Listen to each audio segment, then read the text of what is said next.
Namo saya Adi Budaya, Namo Budaya.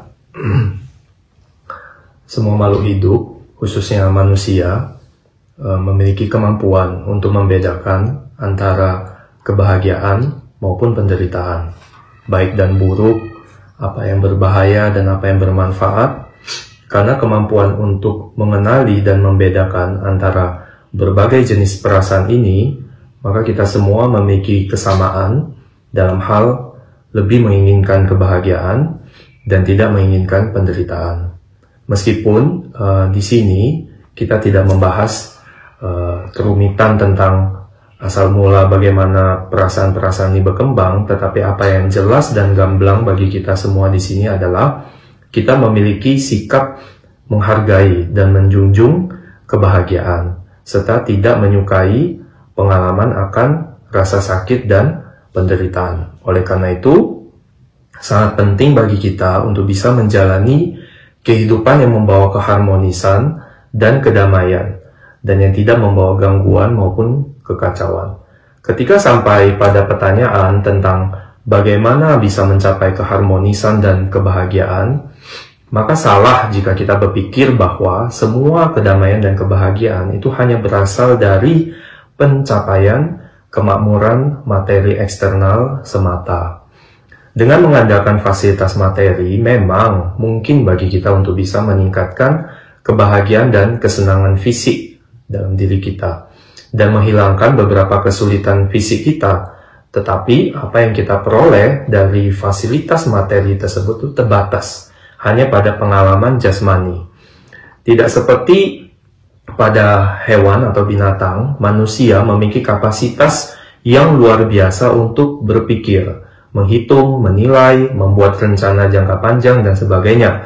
Oleh karena itu, rasa sakit dan kesenangan yang kita alami sebagai manusia itu juga jauh lebih kuat dan lebih hebat akibat dari kemampuan tersebut. Sebagai contoh, dalam kasus manusia, tidak seperti hewan, kita tidak puas dengan hanya mencapai kebahagiaan sementara, ataupun hanya menghilangkan penderitaan sementara. Hal ini dikarenakan kita memiliki kapasitas untuk bisa membuat perencanaan, perhitungan jangka panjang, dan sebagainya. Sehingga dari sana kita mulai melakukan pembagian antara diri kita sendiri dan orang lain.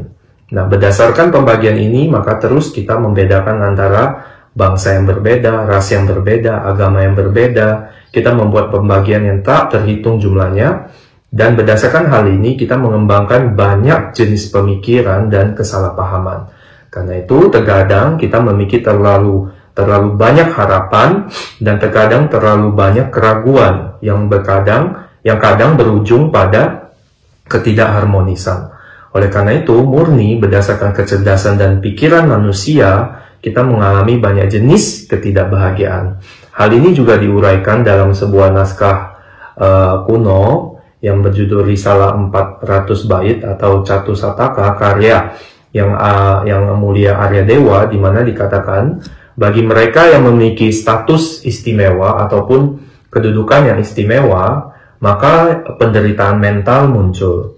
Sementara bagi orang biasa, itu penderitaan fisik yang muncul. Ini berarti orang-orang yang memiliki lebih banyak kekuasaan, lebih banyak kekayaan, mungkin tidak mengalami banyak penderitaan fisik, tetapi mereka mengalami lebih banyak penderitaan mental. Sedangkan bagi orang biasa, mereka mengalami lebih banyak penderitaan fisik karena tidak bisa mendapatkan pakaian yang cukup, makanan yang cukup, dan sebagainya. Dengan demikian, jelaslah manusia mengalami lebih banyak penderitaan tambahan karena dari cara berpikir mereka. Nah, seperti yang dikatakan sebelumnya, penderitaan fisik dapat diminimalkan dengan mendapatkan akses ke kemajuan materi. Sementara penderitaan yang dihadapi karena pikiran, itu kita tidak dapat meminimalkan hal tersebut dengan hanya meningkatkan kenyamanan materi. Nah, contoh yang jelas, kita bisa lihat banyak orang kaya di luar sana yang memiliki semua fasilitas materi, tapi tetap saja mengalami banyak jenis penderitaan batin. Nah, ini adalah sesuatu yang bisa kita amati bersama. Dengan demikian, sangat jelas ya, sebenarnya ketidaknyamanan, masalah maupun penderitaan itu murni merupakan hasil dari sikap mental kita atau hasil dari cara berpikir kita. Hal ini dapat diminimalkan atau dihilangkan dengan mengubah pandangan mental kita atau cara berpikir kita, bukan melalui fasilitas materi eksternal semata. Nah, untuk meringkas poin ini, ketika kita berbicara tentang mengalami kebahagiaan maupun penderitaan, ada dua cara untuk mengalaminya. Yang pertama, sangat terkait dengan pengalaman indriawi, yang berarti kenikmatan dan rasa sakit yang kita alami melalui panca indera kita. Kemudian ada tingkat pengalaman kebahagiaan dan penderitaan lain yang didasarkan pada pikiran atau sikap mental kita. Dari keduanya, kebahagiaan dan penderitaan yang kita alami melalui pikiran itu jauh lebih kuat, jauh lebih hebat ataupun berkuasa daripada apa yang kita alami melalui indera. Nah, contoh yang jelas bahwa jika Anda memiliki ataupun kita memiliki semua fasilitas materi yang kita inginkan, dan bahkan jika kita mungkin tidak memiliki masalah dan penderitaan fisik apapun, tetapi ketika pikiran kita tidak tenang, ketika kita secara mental menderita, maka kenyamanan fisik ini yang sudah kita peroleh sebelumnya itu tidak dapat mengatasi penderitaan yang harus kita hadapi di tingkat mental atau di tingkat pikiran. Di sisi lain, ketika kita mengalami misalnya ketidaknyamanan secara fisik ataupun penderitaan secara fisik, tetapi jika mental kita atau pikiran kita bisa menerima keadaan tersebut dalam kondisi yang damai misalnya, maka kita mampu menoleransi penderitaan fisik tersebut. Nah, sebagai contoh, misalnya ada seseorang yang berkomitmen penuh untuk menjalankan suatu praktek spiritual misalnya atau praktek keagamaan tertentu, meskipun ketika menjalankan praktek tersebut, orang tersebut mungkin harus menghadapi banyak penderitaan fisik. Namun karena rasa puas yang ada di dalam diri beliau, misalnya yang dia latih dan memiliki pandangan yang jelas tentang tujuan yang akan dikejar, maka orang tersebut melihat penderitaan fisik tadi itu hanya mungkin semacam ornamen ataupun pelengkap, bukan kesulitan yang nyata. Jadi, seseorang dapat mengalahkan penderitaan fisik melalui kesiapan mental. Istilahnya itu kesiapan mental untuk menerima situasi dengan melihat tujuan yang lebih jelas, lebih besar, lebih jauh. Nah, ada banyak contoh ya bagaimana kita dapat mengalahkan penderitaan fisik ketika kita bekerja untuk tujuan dan sasaran yang lebih penting. Nah, singkatnya dari dua pengalaman yang kita temui melalui indera dan melalui pikiran kita yang yang kita alami melalui pikiran itu jauh lebih penting.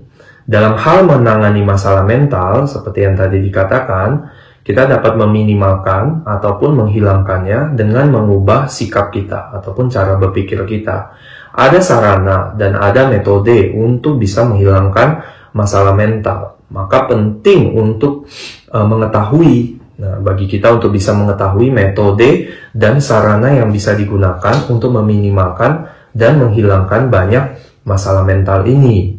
Lebih jauh lagi, ketika berbicara tentang cara dan metode untuk menghilangkan masalah mental ini, maka penting untuk mengetahui dan mengenali sifat-sifat bajik bawaan manusia. Sebagai contoh nih ya, misalnya ketika kita mengamati dengan seksama lingkungan kita, bahwa kita ini adalah makhluk sosial. Artinya, dalam hidup bermasyarakat, kita harus bergantung satu sama lainnya. Sejak kita dilahirkan hingga kita dewasa dan mampu mengurus diri kita sendiri, kita perlu bergantung pada kebaikan makhluk lain ataupun orang lain. Bahkan untuk kesejahteraan fisik kita. Hal ini terjadi karena ya memang struktur jasmani kita, biologis kita, sehingga semakin kita menunjukkan kedekatan, semakin kita mengembangkan welas asih dan kepedulian terhadap sesama satu sama lain, maka semakin kita bisa mencapai keharmonisan, kedamaian, dan kebahagiaan. Karena manfaat dari nilai-nilai dasar manusia ini, maka kita dapat mengatakan bahwa nilai-nilai dasar manusia ini penting dan sangat diperlukan. Kita bisa ambil contoh misalnya binatang. Mereka kelihatan memang seperti tidak memiliki banyak ketergantungan antara induk dengan anaknya. Misalnya contoh kura-kura saja. Ketika dia bertelur, beberapa kura-kura, induk kura-kura itu langsung meninggalkan telurnya, dikubur, ditinggalkan. Kemudian ketika telur itu menetas, biasanya anak kura-kura itu akan langsung menuju ke laut, misalnya ke pantai yang terdekat. Nah, dari sini kita bisa lihat bahwa anak-anak ini tidak bisa merespon ataupun tidak menunjukkan rasa cinta atau kasih sayang kepada orang tua mereka, bahkan dari lahir misalnya. Nah, hal ini bisa saja disebabkan karena kebiasaan hidup mereka di masa lampau atau di kehidupan lampau mungkin, ataupun memang karena skandal dari fisik hewan mereka. Nah, sementara dalam kasus manusia, sejak kelahiran kita sudah mampu menunjukkan cinta dan kasih sayang yang kuat terhadap orang tua kita, terutama kepada ibu kita. Jika kita lihat sesama, bagaimana kita bisa bertahan hidup dari kita kecil sampai kita dewasa, kita bisa lihat bahwa kita sepenuhnya bergantung pada kebaikan makhluk lain, ataupun bergantung pada nilai-nilai kemanusiaan, cinta kasih sayang ya antar manusia. Dalam kasus ini antar anak dengan orang tuanya. Nah, sejak lahir kita sudah bergantung pada air susu ibu, kemudian secara bertahap sampai kita mampu menjaga diri kita sendiri. Nah, ketika kita tumbuh dewasa, terkadang kecerdasan kita itu muncul dengan kuat. Dan kadang kecerdasan itu malah memberi kita harapan-harapan kosong. Kita belajar pelajaran-pelajaran baru, memperoleh pengetahuan baru melalui kecerdasan manusiawi kita. Terkadang kita berpikir, jika kita itu misalnya sudah berhasil, misalnya kita sangat sukses, kemudian kita berpikir kita bisa menguasai orang lain, menindas orang lain, mengeksploitasi orang lain, dan sebagainya, hingga kita kehilangan nilai-nilai kemanusiaan kita. Nah, hingga muncul pada satu saat nanti adalah harapan-harapan kosong, dan juga hidup yang serasa kosong. Kehidupan yang tidak peduli dengan kebahagiaan makhluk lain, lambat laun semua orang di sekeliling kita akan berubah menjadi musuh kita, atau orang yang tidak menyenangi diri kita. Ketika kita lihat ke kanan, ke kiri, dan sebagainya, kita lihat bahwa banyak orang yang tidak menyukai kita. Bahkan ketika kita meninggal pun, banyak orang yang mungkin bersukacita dengan kematian kita, karena mereka merasa kecewa dengan sikap kita ketika kita masih hidup misalnya. Oleh karena itu, jika kita mampu memelihara dan menghargai nilai-nilai kemanusiaan yang mendasar ini, dibantu oleh kecerdasan dan kebijaksanaan kita sebagai manusia yang luar biasa, maka kita mampu mengembangkan welas asih manusiawi ini hingga ke tingkat yang tak terbatas. Menjalani hidup dengan cara seperti ini adalah cara orang bijak. Ini adalah cara untuk membuat hidup kita bisa lebih bermakna. Terima kasih. Namo Sayang Adi Budaya, Namo Buddhaya.